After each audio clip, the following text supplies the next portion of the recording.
तो हम आपको होली के त्योहार का असली मतलब भी बताना चाहते हैं।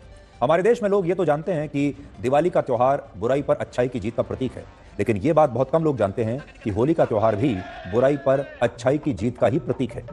होली शब्द होलिका से आया है, जो एक राक्षस की बहन थी, और इस राक्षस का नाम था हिरण्यकश्यप। ऐसा माना जाता है कि राक्षस हिरण्यकश्यप ने भगवान विष्णु की पूजा करने पर प्रतिबंध लगा दिया था, जबकि उसका अपना पुत्र प्रहलाद भगवान विष्णु का परम भक्त था।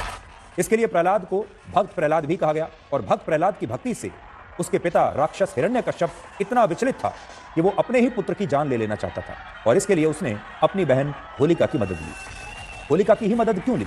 क्योंकि होलिका को यह वरदान प्राप्त था कि वो आग में भस्म नहीं हो सकती, वो अग्नि में जल नहीं सकती, और इसी वरदान को देखते हुए हिरण्यकश्यप ने यह आदेश दिया कि होलिका उसके पुत्र भक्त प्रहलाद को अपनी गोद में लेकर आग में बैठ जाए, क्योंकि वो ये जानता था कि होलिका तो आग में जलेगी नहीं, लेकिन प्रहलाद जल जाएगा, नष्ट हो जाएगा। और जब इस आदेश का पालन हुआ तो आग में बैठते ही होलिका तो जल गई, लेकिन प्रहलाद बच गए। और ऐसा इसलिए हुआ क्योंकि अग्नि में होलिका एक बुराई का प्रतीक थी और भक्त प्रहलाद अच्छाई का प्रतीक थे। और जब होलिका इस अग्नि में भस्म हुई तो इसे बुराई पर अच्छाई की जीत माना गया, और यहीं से होली के मौके पर होलिका दहन की परंपरा शुरू हुई।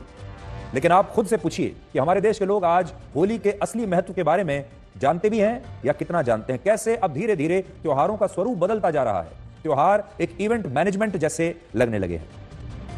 आज हमारे देश में होली का उत्सव मनाने की परंपरा पूरी तरह से पहले के मुकाबले बदल चुकी है। ज्यादातर लोग ये सोचते हैं कि होली के त्योहार पर शराब पीना शुभ होता है, नशा करना शुभ होता है। अनुमान है कि इस बार भी हमारे देश में होली के मौके पर सबसे ज्यादा शराब बिकने और पीने का नया रिकॉर्ड बनने वाला है, और यह पिछले साल के रिकॉर्ड को भी शायद तोड़ सकता है।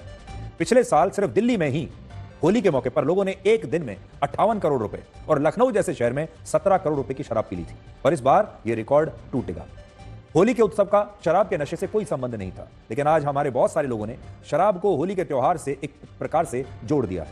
उन्हें लगता है कि बिना शराब पिए, बिना नशा किए होली का त्योहार नहीं मनाया जा सकता, इसका आनंद नहीं आएगा। दूसरा, पहले होली के त्योहार पर लोग अपने पुराने कपड़े निकालते थे और पुराने कपड़े पहनकर होली के रंगों का उत्सव मनाते थे, लेकिन अब होली के त्योहार पर नए कपड़े खरीदे जाते हैं ये होली खेलने के लिए। अनुमान है कि इस बार होली पर भारत के लोगों ने नए कपड़ों पर ही 90 करोड़ रुपए खर्च कर दिए हैं। तीसरी बात, पहले होली पर गुंजिया खाई जाती थी, घरों में गुंजिया बनाई जाती थी, दूसरे पकवान रसोई में बनाए जाते थे, लेकिन अब होली पर चॉकलेट की मांग बढ़ रही है। चौथी बात, अब होली पर गुंजिया बनेंगी कैसे? क्योंकि अब बाजार में नकली खोया और दूध बेचा जा रहा है, और इस बार भी 250 से ज्यादा ठिकानों पर नकली खोया देश भर में पकड़ा गया है। तो अगर आप मिठाई भी खाने जाएंगे तो आप ये देख पाएंगे कि दूध नकली मिल रहा है, खोया नकली मिल रहा है, और मिठाइयों में भी बहुत मिलावट है, और ये सब कुछ होली के नाम पर हो रहा है, होली मनाने के नाम पर बाजारों में हो रहा है। कितना बड़ा बदलाव आया है।